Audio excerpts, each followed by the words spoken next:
Welcome and hello. This is a video exercise in WRIMS. And in this exercise, I'm going to be dealing with a non-unique optimal solution. So what that means is in linear programming, if your optimal solution has more decision variables than it does active constraints, you're going to have a non-unique optimal solution.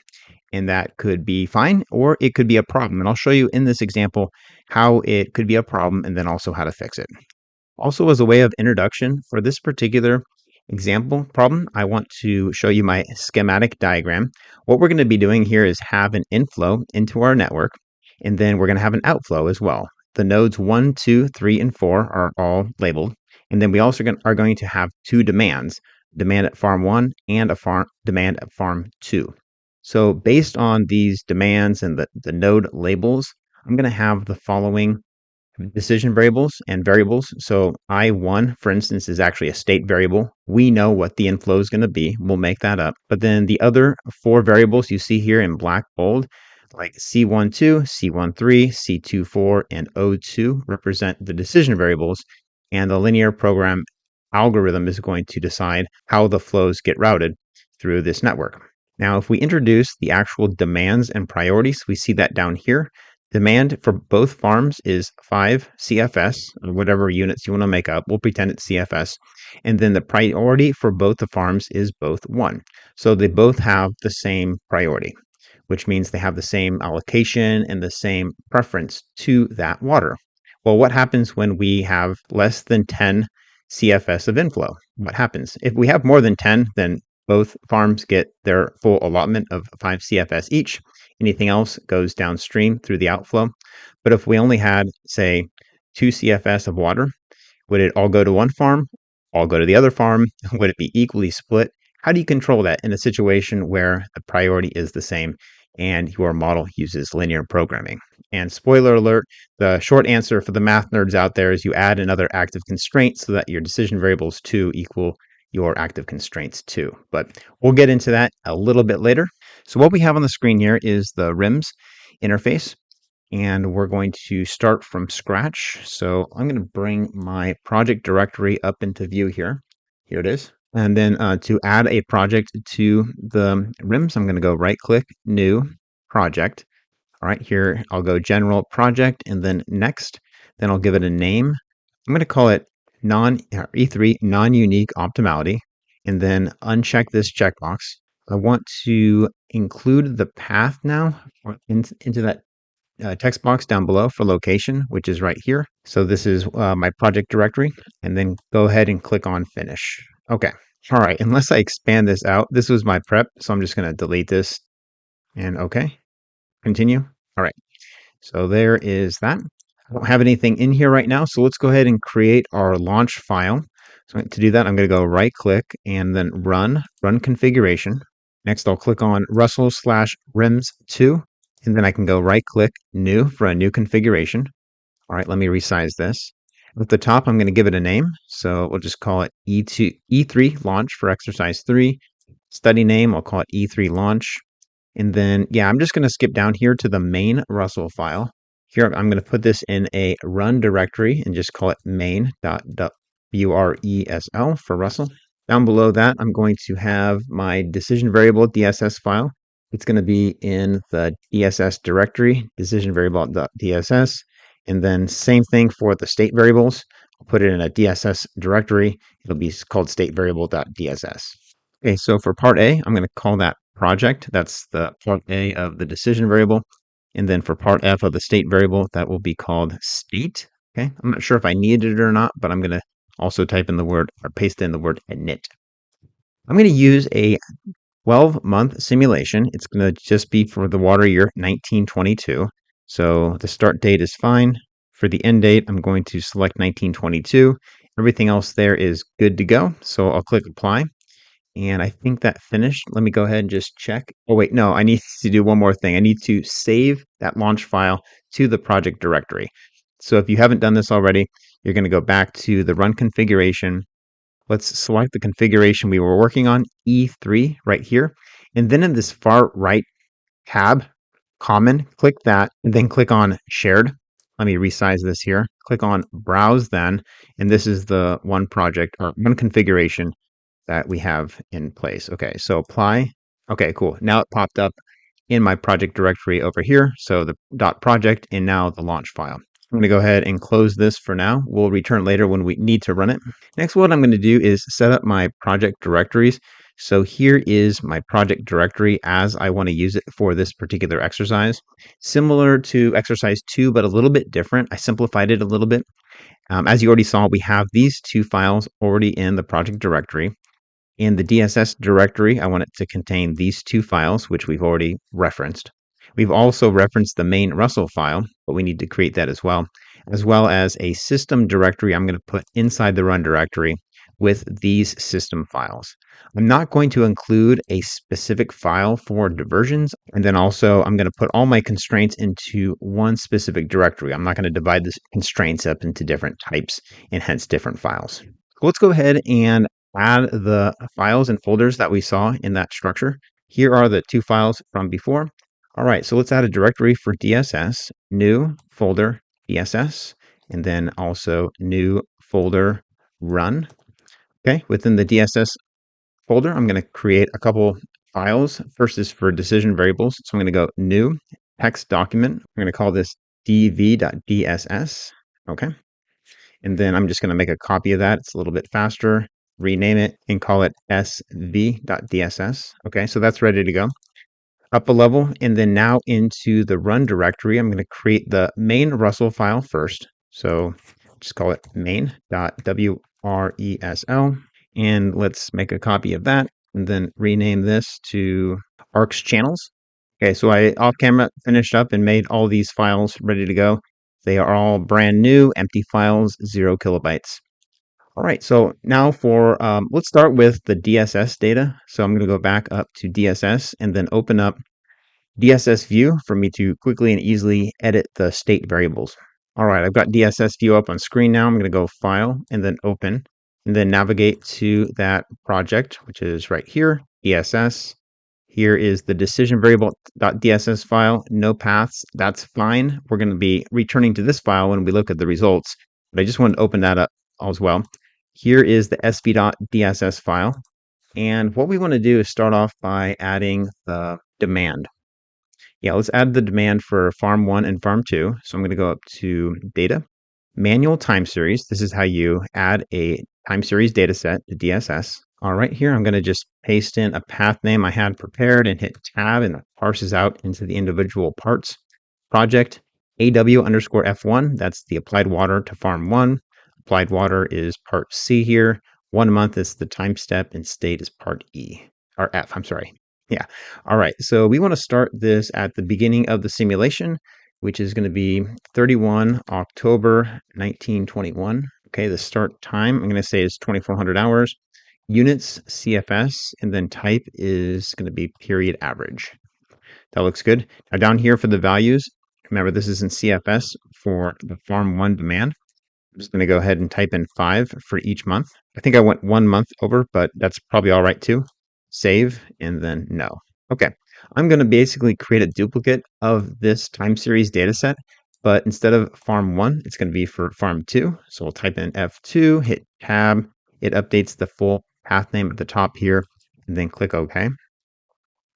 And one more time series data set needs to be prepared, and that's for the inflow. So the inflow is going to be different. Let's go ahead and make the duplicate first because it's going to use the same time step and the start and end date time and so on. Part B, I'm going to change this to I_1 representing the inflow entering node 1. And then for part C, I'll call it inflow. Everything else looks good, so I'll click OK. Now, if I want to edit this data, I can right click and edit. And then it brings up this box here and I can type in some new numbers. Another way to bring up that table is just to go and click on this table button right here. Now, it doesn't give you the option to edit in this particular view, but you can just go to edit, allow edits, and then boom, now you can change your numbers. All right, so I've cleared out the numbers. What I want to do is type in some inflow numbers here, 5, 6. I'm just making these up, but they're purposefully less than 10. 6.8 is going to be the last one there. So that looks good. I'm going to save it and show it on a plot. Basically, we're increasing 1 CFS per month up to 6, and then we're increasing 0.1 CFS per month up to 6.8. So let's file, save, okay, and we can close that. If I plot all 3 of these time series data sets, oops, that was the table view. Here is the plot. We have a constant 5 CFS in demand at farm 1, 5 CFS demand at farm 2, and then in the green line here, this is the inflow. So clearly we don't have enough inflow to satisfy all the demand, and that's where things get interesting. All right, let's go ahead and minimize DSS view for now. Let's go back to our files. This is our project directory. I'm going to go up to the main project directory, run. And oops, I was supposed to also add a folder for system. So all these files except for main Russell file go into a system directory. My bad. System. Okay. So let me just move these and then move these ones as well. Okay. That looks good. I'm going to go into the system directory, and now I'm going to define these files with our what it says: channels, demands, inflows, constraints, and the objective function. So let's go ahead and open them up. Here's the first file I opened for channels. Let me just open up the rest now. Here they are. And okay, cool. Okay, so let's go ahead and add the data for channels Russell file. Again, here is the diagram. We're going to have a C12 that flows from node 1 to node 2, C13, C24, and O2. These are 4 decision variables that are part of the model, the only 4. And Control V to paste. I have these copied onto my clipboard, but you can type them in. If you want to follow along, you may need to pause the video if I'm going too fast though. All right, so what we have is our 4 different decision variables. They are non-negative. The kind is channel, and then the units are CFS. All right, so the next file over here is the demands, and then I'm just going to paste in what I have prepared. We are defining these 2 different variables for the demands. They are time series, and this is part B. This right here, applied water, is part C, and those paths are located in the sv.dss file. We know this is a constant 5 CFS and 5 CFS. All right, just like the demands, we also have an inflow, and it's defined pretty much the same way. Boom, right here, define I_1. It's a time series. Part C is inflow. Remember, we just typed that in, and then the units again are CFS. After that, we have our constraints. Now, what I'm doing in this exercise is I'm combining all my constraints into one single file here.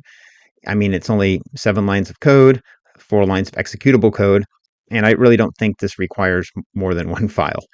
All right, so I did add comments though. So at the top here are my continuity constraints, which is basically mass balance at node 1 and node 2. The sum of the inflows equals the sum of the outflows for those 2 nodes. And then I also have my max diversion, is what I'm calling it for these second 2 constraints. So I don't want the diversion through C13 to be larger than the demand. And same thing with farm 2 and C24. Okay. And then as the mass balance goes, I1 enters node 1, C12 and C13 are both flowing out of node 1. So that's where that equation comes. And then save that. And finally, our last file here is the objective function. So what I did here was I basically said both farm 1 and farm 2 have an equal priority. So I set this number to just be any positive number that is the same, and that will work. And then C13, C24 represent the quantity of flow in CFS that's diverted from the main river to farm 1 and farm 2. Okay, so I think it's pretty clear that we're going to have a non-unique optimal solution in this situation. We actually do need to open and edit one more file. That's the main Russell file. So Control O, let's go up a level, and Russell, main.russell, here it is.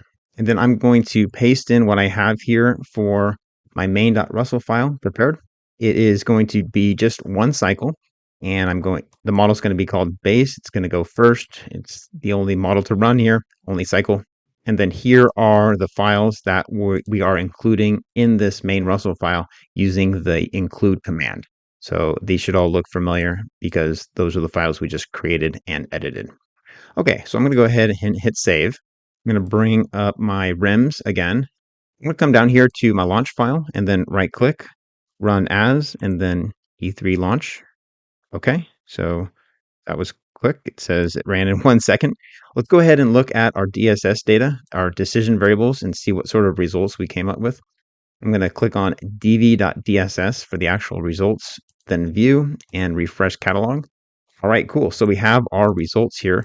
Remember, 1.2 is in the channel, 1.3 is the diversion to farm 1, 2.4 is the diversion to farm 2, and then 0.2 is the outlet, the flow that's leaving the network. What I also want to do is copy over the inflow into this file just so I can select it and view the data all together. I'm going to move over to the state variables. This is just going to be a copy. So with this inflow I1 path selected, I'm going to come up to edit and then copy to, and then I'm just going to select the db.dss file. Okay, it's been copied, it says. Let's confirm that. So db.dss, view, and then refresh. Boom, here it is. All right, so really what I'm interested in is the inflow and then the diversion to farm 1 and 2. So that is the inflow right there. C13, let me look at the map here. So this is C13 and C24. Those are the channels that I'm interested in. That's these three right here. And I'll go ahead and click on the table. So in this table, it looks like here's our inflow, and then it looks like it's prioritizing farm 2 as far as providing flow, except for this fourth month, which is January, fourth month of the water year, which makes no sense why it's doing that. I mean, it's technically true, and this is the confusion and the weird results you may get from linear programming for non-unique optimal solutions. See, what's happening here is it's for some reason giving all 5 flow of CFS to farm 1 just for that month, and then after that it goes back down to 1 and then slowly increases once farm 2 is fully satisfied. If we look at the plot, here is the plot. Again, kind of goofy looking. In blue, I'm highlighting that. This is the inflow, so no surprise there. That's a state variable, not a decision variable. Right here, this is the flow to farm 1. So as I said, there's no flow to farm 1 the first 3 months. Then it gets its full allocation of 5 CFS, and then after that, it's dropped down and slowly increases as the inflow increases. And then the flow to farm 2, it increases from the very beginning, 2, 3, 4, and then it's nothing during January, and then it's 5 for the rest of the simulation. So this is kind of goofy, and it's not what we want. And you may think with a model like this, there's got to be a way to control the situation where we have a non-unique optimal solution. So say, for instance, what we want to do is equally divide the inflow to the 2 farms. So for instance, if the inflow is less than 10 CFS and both farms want 5 CFS of demand, and there happens to be 3, then it'd be 1.5 to each farm.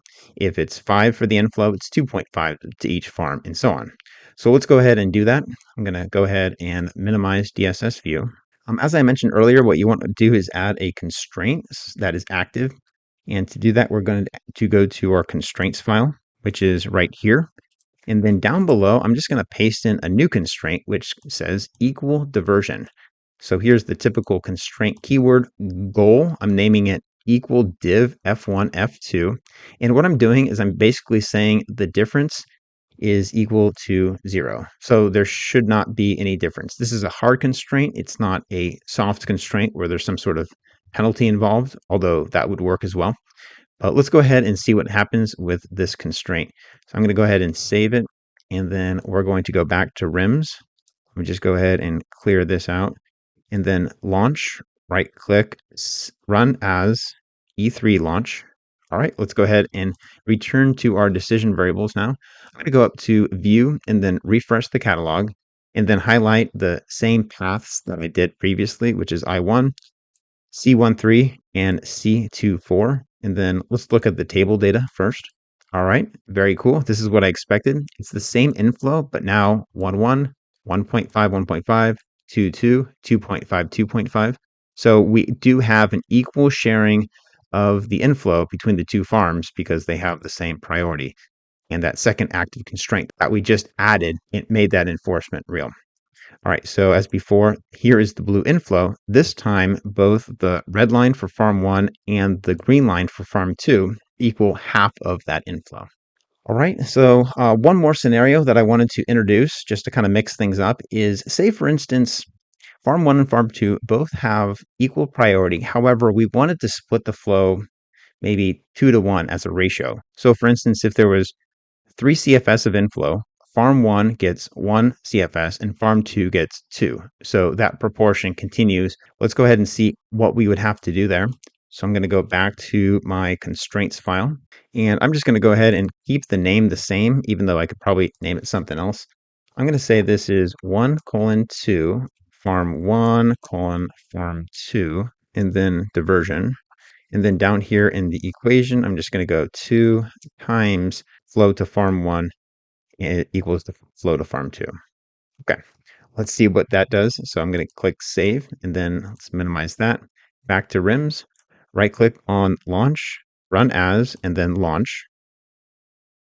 Okay, and back to DSS view, I'm going to go view and refresh the catalog. Select the same 3 paths as before, and let's just click on the table again. Sure. And yep, it looks like we have the 2-to-1 ratio. Let's bring up the plot. Very cool. So here's the inflow. This in red is the flow to farm 1, and then in green is the flow to farm 2. So anyway, we can continue doing exercises like this, but I think that's good for this exercise. And what we did was we created a simple schematic of a river system, and we introduced the idea of a non-unique optimal solution where we had more decision variables than active constraints. And we got that situation under control simply by adding another constraint to prioritize the distribution of inflow to each farm as we wanted it to be.